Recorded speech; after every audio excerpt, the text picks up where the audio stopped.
have definitely been burying it and just ruminating in that feeling of not acknowledging it, just basically ignoring it. So yeah, Yeah.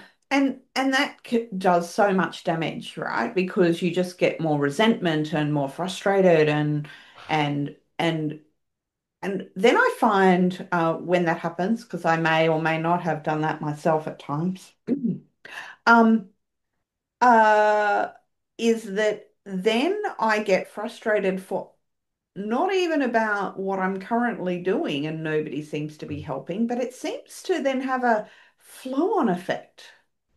So then I'm just stay in frustration and take it out on something else, yeah, which is then creates this domino effect that's not particularly positive or helpful. Not even that it's not positive, it's just not productive or helpful.